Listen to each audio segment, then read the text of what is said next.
तमाम साथियों ने पार्टिसिपेट किया, ज़िला सदूर ने पार्टिसिपेट किया और इस मीटिंग का मकसद ये था कि जिस वक्त इलेक्शंस हो गए, इलेक्शन के वक्त ही हमारी जमात ने ये फ़ैसला किया कि जो जमात बरसर इक़्तिदार आई हम उनको परफॉर्म करने के लिए कुछ टाइम दे दें।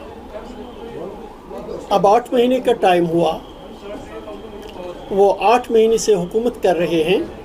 अब हक बनता है आगे आए, उनसे पूछ लें कि उन्होंने क्या तरीक़ेकार अडॉप्ट किया। इलेक्शन में यहाँ लोगों ने नेशनल कॉन्फ्रेंस को हुकूमत बनाने का मैंडेट दिया, बीजेपी को अपोजिशन का मैंडेट दिया।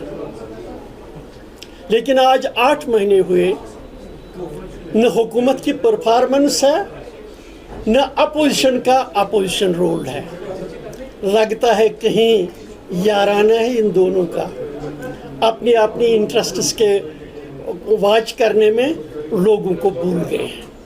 आज जब अपनी पार्टी की अहम मीटिंग होगी, हमने कहा यह आपका याराना चलने वाला नहीं, लोगों की तर्जमानी अपनी पार्टी करेगी और आप पर जोर डालेगी कि आप लोगों का वो वादा निभाएं जो वादे आपने लोगों से किए हैं। और इस सिलसिले में अपनी पार्टी ने फैसला किया, हम हर डिस्ट्रिक्ट हेडक्वार्टर पर जाएंगे, वहाँ पब्लिक आउटरीच करेंगे और लोगों को बताएंगे कि किस तरह से अब तक सियासी जमातों ने आपको इलेक्शन में क्या वादे कराए और फिर वादों से किस तरह मुनकिर हो गए।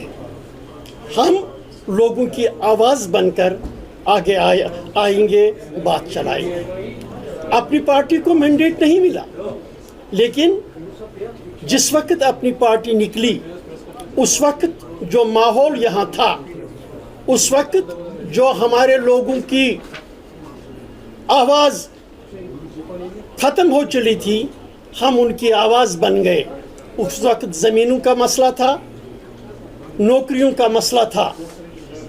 अपनी पार्टी ने उस वक्त मरकज़ी सरकार को इस बात पे लाया जिसकी वजह से यहाँ डोमिसाइल ला आया, जिसकी वजह से यहाँ की ज़मीनें और यहाँ की नौकरियाँ जम्मू कश्मीर के लोगों के लिए महफूज रहीं। लेकिन अपनी पार्टी इसी पे नहीं रुकेगी।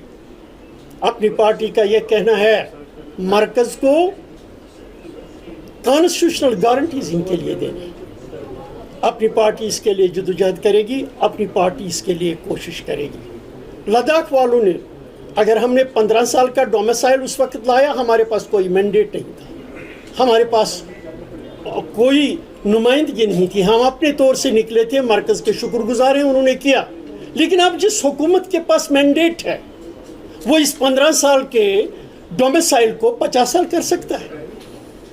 करते क्यों नहीं, भूल क्यों गए? यहाँ जब हम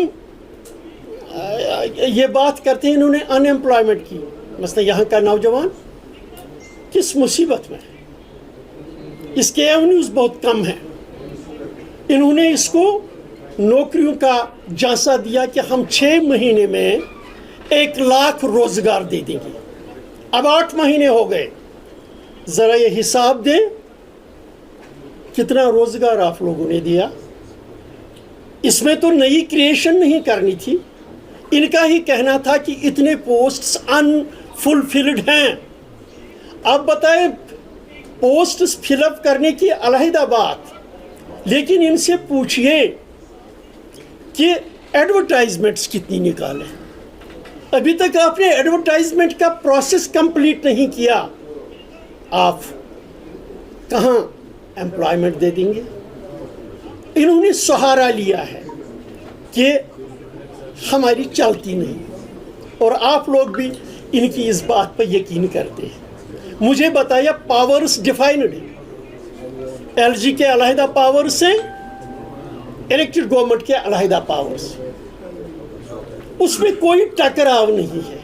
لیکن ان کو عادت ہے ہمیشہ وکٹم کارڈ کھیلنے کی۔ جب ان کو MLAs کی تنخواہ بڑھانی ہے اس میں اختیارات ہیں، لکشریز گاڑیاں خریدنی ہیں اس میں اختیارات ہیں، سیڑھیاں بڑھانا ہے اس میں اختیارات ہیں، لیکن جب ملازم کو اپنا GP فنڈ نکالنا ہے اس کے لیے پیسہ نہیں، اس کے لیے اختیار نہیں۔ جب لوگوں کا مسئلہ حل کرنا ہے اس کے لیے کوئی اختیار نہیں۔